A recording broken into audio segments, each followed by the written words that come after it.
충격적인 소식입니다. 일본의 식탁이 무너지고 있습니다. 후쿠시마 오염수 방류 이후 일본 농수산물에 대한 불신이 극대화되는 가운데 한국의 유기농 식품이 일본인들의 안전한 먹거리로 급부상했습니다. 한국 식품을 구하기 위해 새벽부터 줄 서는 일본인들의 모습, 과연 어떻게 이런 일이 일어난 걸까요? 도쿄 외곽 지바현에 살고 있는 평범한 일본인 사토 미카, 적어도 1년 전까지는 그랬습니다. 두 아이의 엄마이자 파트타임 영어 강사였던 저는 지금 식품 안전 활동가가 됐어요. 제 아이들의 건강이 걱정되었거든요. 그날도 여느 때와 같은 화요일이었습니다. 아침 뉴스에서는 후쿠시마 인근 해역에서 잡힌 생선에서 또다시 방사성 물질이 검출되었다는 소식이 나오고 있었어요. 남편 켄지와 눈을 마주쳤습니다. 켄지가 한숨을 쉬었어요. 세 번째 식품 안전 경고가 발령된 상황에서 이런 뉴스는 가뜩이나 무거운 우리 가정에 또 다른 짐을 얻는 것 같았죠. 오늘은 꼭 장을 봐야 했어요.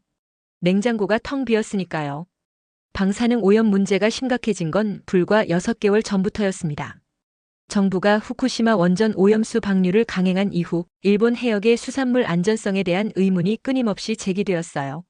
처음에는 정부와 언론이 안전하다고 강조했지만 독립연구소의 조사 결과가 하나둘 발표되면서 국민들의 불안은 커져갔습니다.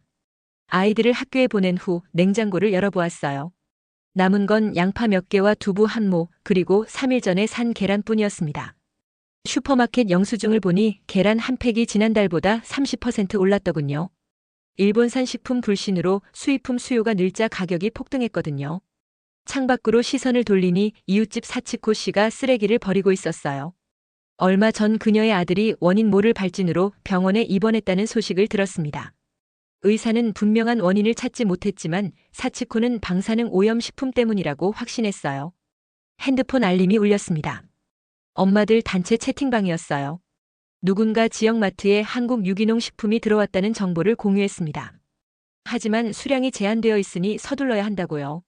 채팅방이 순식간에 활기를 띠었습니다. 일본은 방사능 기준치가 세계에서 가장 관대한 나라 중 하나예요. 한국이나 유럽보다 몇 배나 높은 수치를 허용하고 있어요. 채팅방에 소개된 기사를 클릭했습니다. 한국 농수산물의 방사능 기준치는 일본의 110 수준이라고 해요. 그들은 후쿠시마 사고 직후부터 일본산 식품 수입을 엄격히 제한했고 자국 식품에 대한 검사도 철저히 했다고 합니다. 정부는 국산 농수산물을 먹어 일본 경제를 살리자고 애국심에 호소했지만 아이들의 건강을 생각하는 부모들에게 그런 호소는 공허하게 들렸어요. 방사능은 국가주의로 막을 수 없는 것이었으니까요. 지갑을 확인했습니다. 이번 달 식비가 이미 예산을 넘어섰지만 아이들의 건강을 위해서라면 어쩔 수 없었어요. 켄지의 급여는 인플레이션을 따라가지 못했고 제 파트타임 수입으로는 턱없이 부족했습니다. 쇼핑백을 들고 현관을 나서는데 핸드폰이 또 울렸어요. 아카리 반 담임 선생님이었습니다. 아이가 급식을 거부하고 있다고 했어요.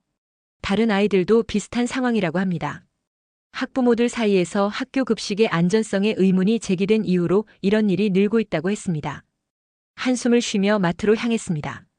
오늘은 어떻게든 안전한 음식을 찾아야 했어요.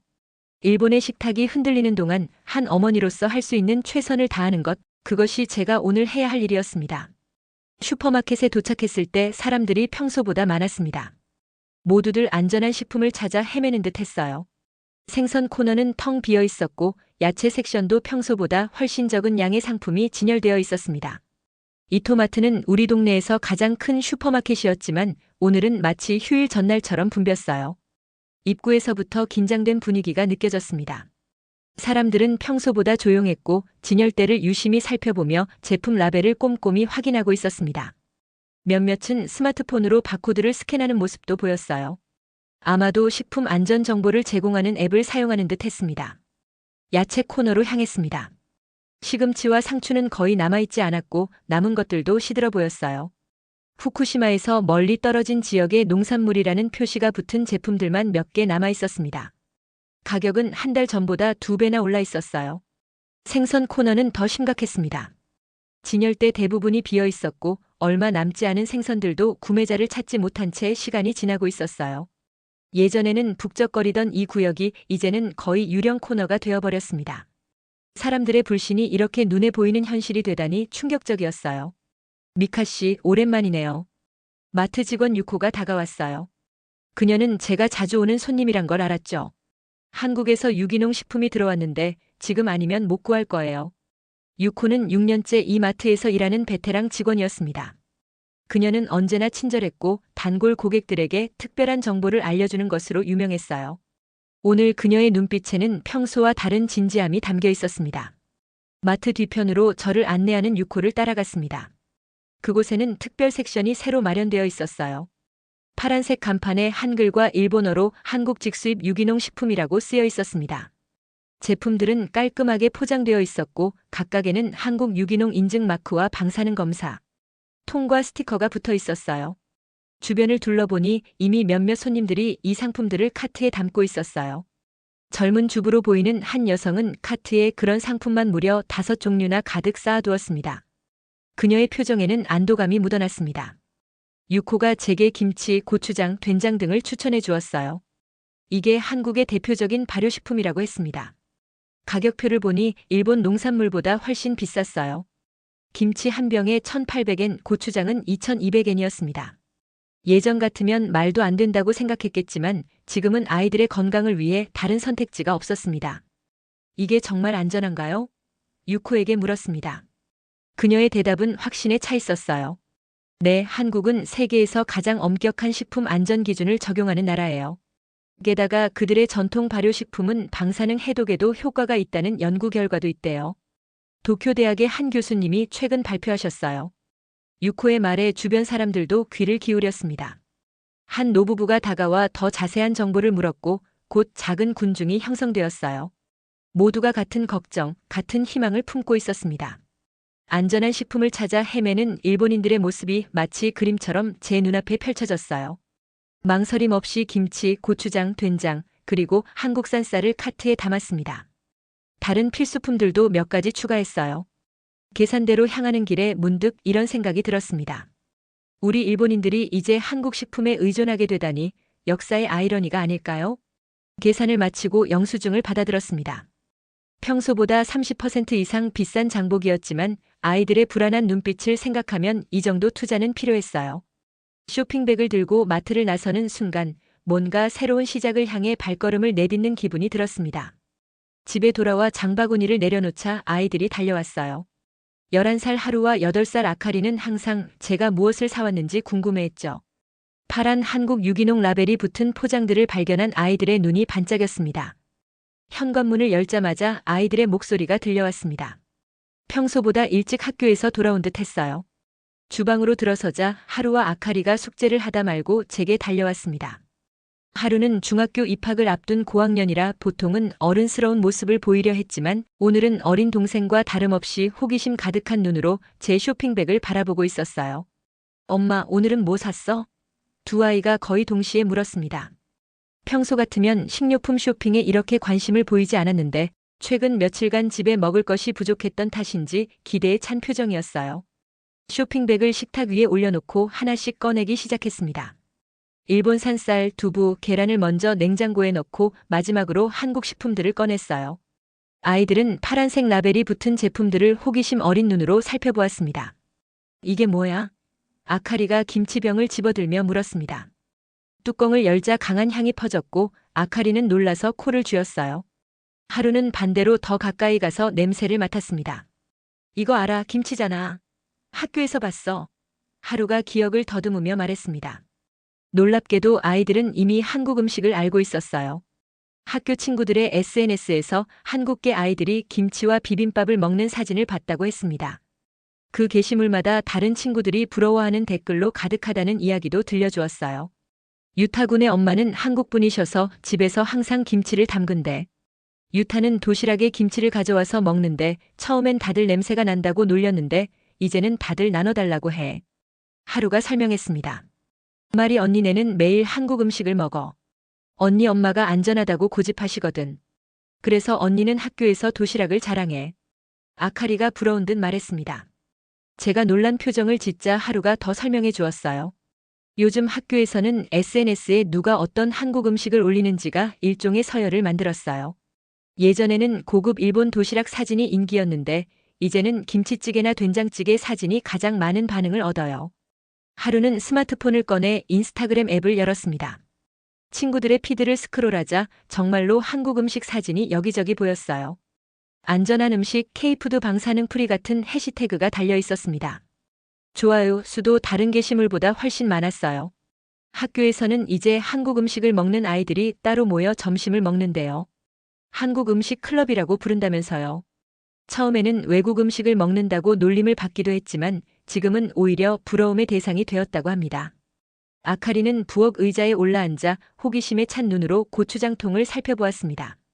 하루는 스마트폰으로 한국 음식 레시피를 검색하기 시작했어요. 두 아이 모두 새로운 음식에 대한 기대감으로 들떠 있었습니다. 오늘 저녁은 한국 음식 해볼까? 제가 제안하자 두 아이 모두 환호성을 질렀어요.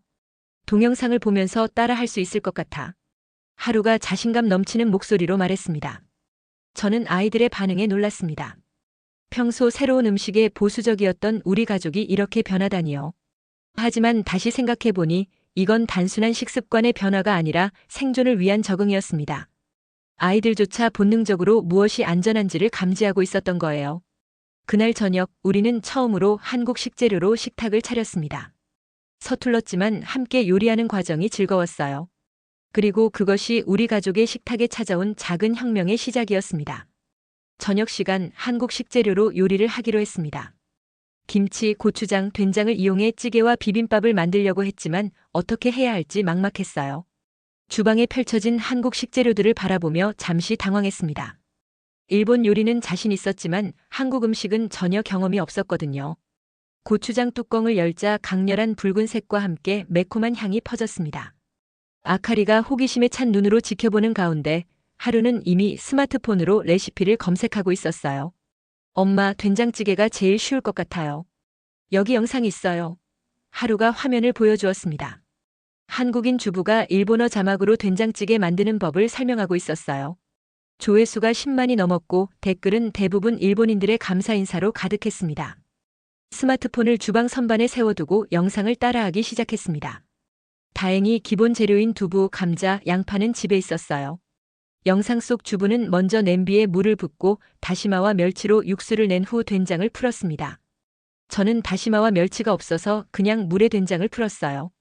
다행히 영상의 주부는 일본에서 구하기 어려운 재료는 생략해도 괜찮아요 라고 친절하게 설명해 주었습니다.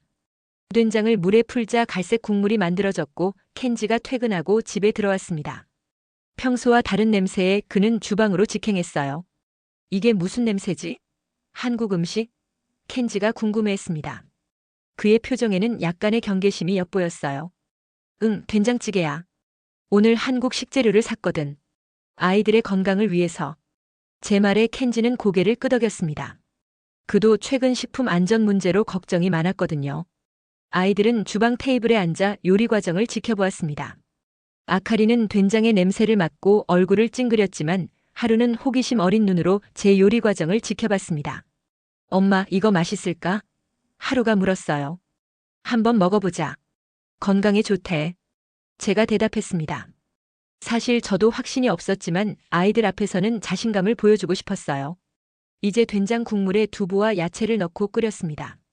영상 속 주부는 마지막에 파와 고춧가루를 뿌렸지만 고춧가루가 없어서 생략했어요. 그래도 고소한 향이 주방 전체에 퍼졌습니다.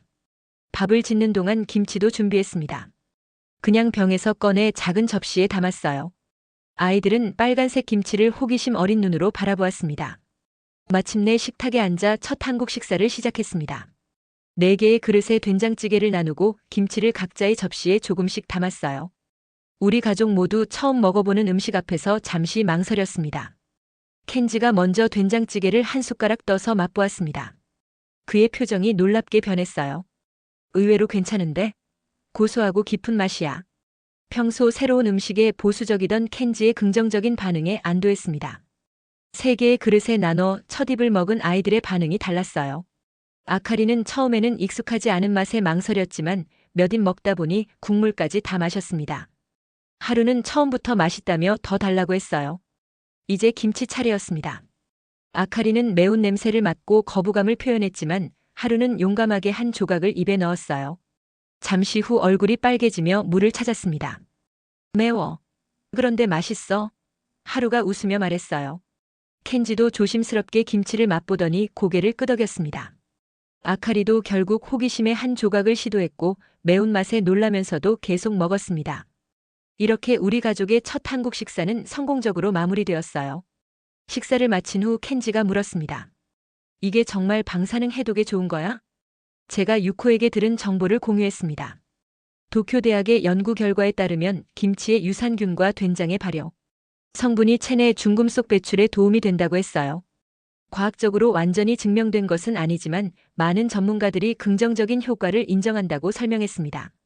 그날 밤 아이들을 재운 후 켄지와 거실에서 이야기를 나눴습니다. 우리는 이런 변화가 일시적일지 아니면 우리 생활의 일부가 될지에 대해 생각했어요. 어쨌든 아이들이 새로운 음식을 거부감 없이 받아들인 것만으로도 큰 성과라고 느꼈습니다. 다음 날 아이들이 학교에 간 후 이웃 사치코가 찾아왔습니다. 아침 청소를 마치고 막차를 마시려던 참이었습니다. 초인종이 울려 현관문을 열자 이웃집 사치코가 서 있었어요. 평소에는 미소가 가득했던 그녀의 얼굴이 오늘은 조금 지쳐 보였습니다.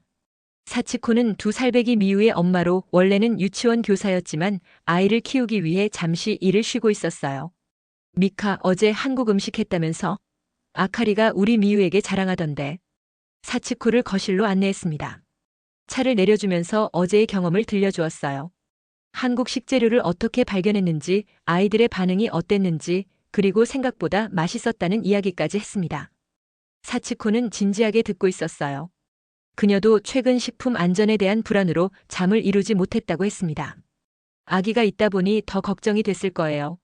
사실 미우가 이틀 전부터 밥을 잘 안 먹어서 걱정이었어. 식품 안전 문제가 뉴스에 계속 나오니까 내 불안이 아이한테도 전해진 것 같아서. 사치코가 한숨을 쉬며 말했어요. 저를 바라보는 사치코의 눈빛에는 도움을 청하는 간절함이 담겨 있었습니다. 어머니로서 아이를 지키고 싶은 마음, 그것이 얼마나 강렬한지 저도 잘 알고 있었어요. 나도 한번 시도해 볼래. 어디서 샀어? 사치코가 물었습니다. 이토마트 뒤쪽에 새로 만든 코너야. 직원 유코에게 물어보면 도와줄 거야. 제가 알려주었어요. 사치코가 떠난 후 잠시 생각에 잠겼습니다. 이런 대화가 우리 아파트 단지 여기저기서 일어나고 있을 거예요. 모든 부모들이 같은 고민을 하고 있었으니까요. 오후에 아이들을 데리러 학교에 갔을 때 교문 앞에서 여러 어머니들이 모여 이야기하는 것을 보았습니다. 가까이 다가가자 그들의 대화 주제가 들렸어요. 야마다 신의 아들이 학교 급식을 거부했대요.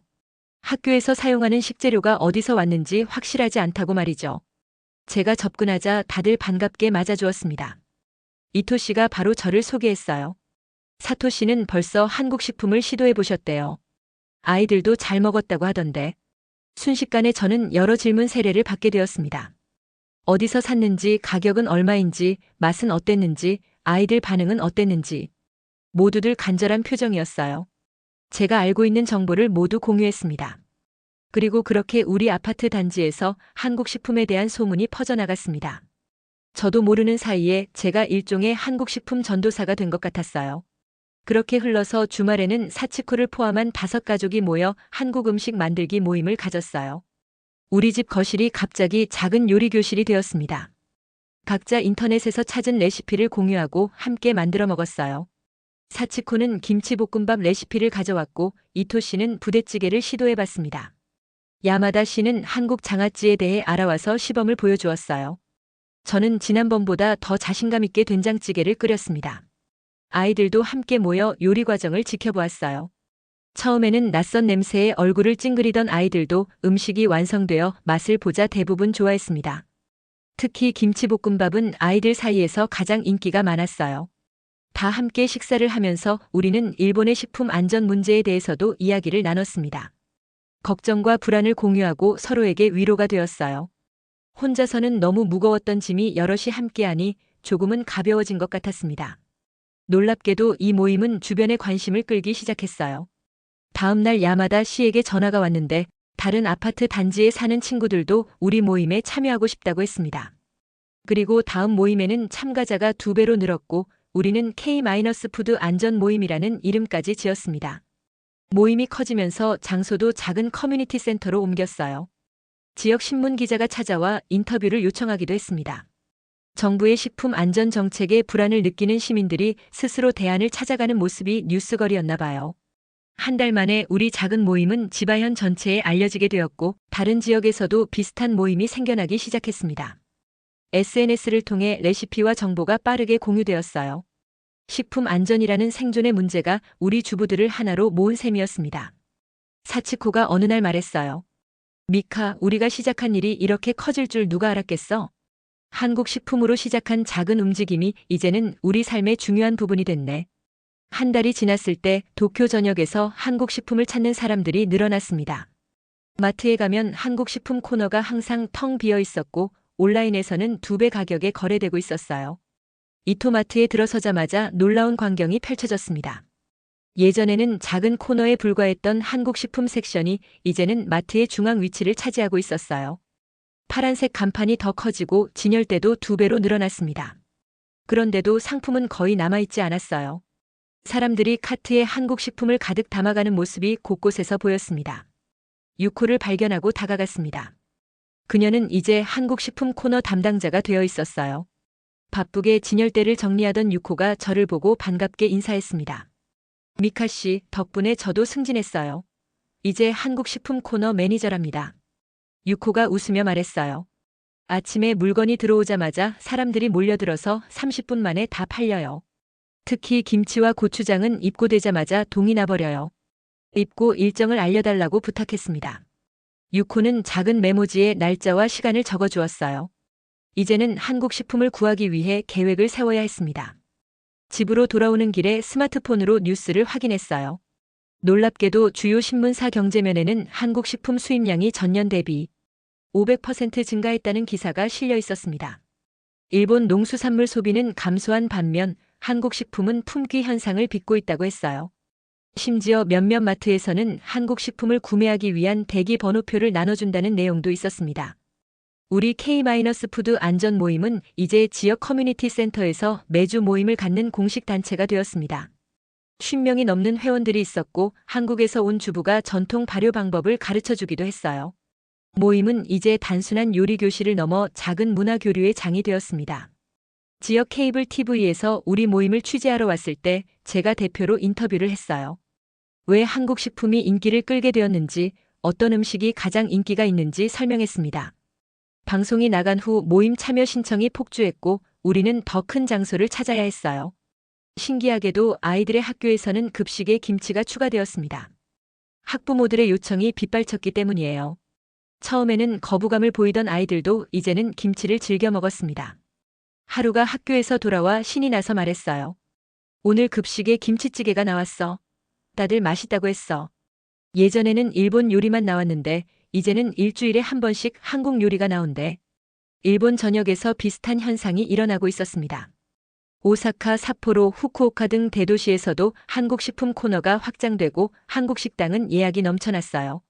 방송에서는 한국 요리 프로그램이 늘어났고 요리책 베스트셀러 목록에는 한국 요리책이 상위권을 차지했습니다.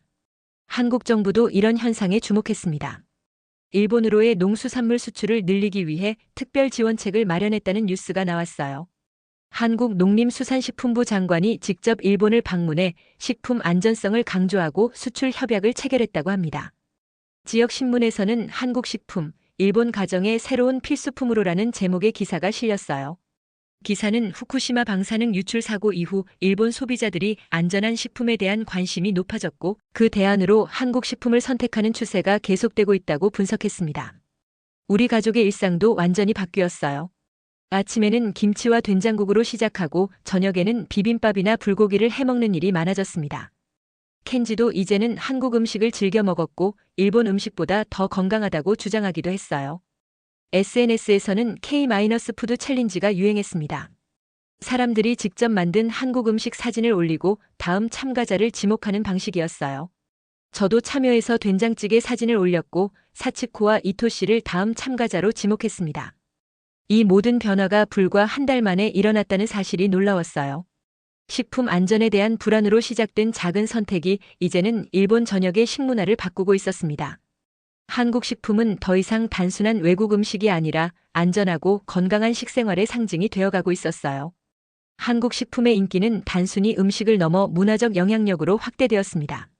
지역 서점에는 한국어 교재와 한국 문화 소개책들이 베스트셀러에 올랐고 온라인 한국어 강좌는 대기자 명단이 길어졌어요. 지바 중앙서점에 들렀을 때의 놀라움은 아직도 생생합니다. 평소 일본 문학과 요리책이 가득했던 베스트셀러 진열대가 완전히 바뀌어 있었어요. 한국어 회화 교재, 한국 문화 안내서, 한글 자습서 등이 상위권을 차지하고 있었습니다. 가장 눈에 띄는 책은 도쿄대학 교수가 쓴 한국 발효식품의 방사능 방어 효과에 관한 책이었어요. 출간 일주일 만에 5쇄를 찍었다는 안내문이 붙어 있었습니다. 서점 직원에게 물어보니 한국 관련 서적이 전체 매출의 30%를 차지한다고 했어요. 이전에는 불과 2%에 불과했다고 합니다. 어학 코너에 가니 한국어 교재 앞에 사람들이 몰려 있었습니다. 서점은 이런 수요에 맞춰 한국 문화 코너를 별도로 만들었다고 해요.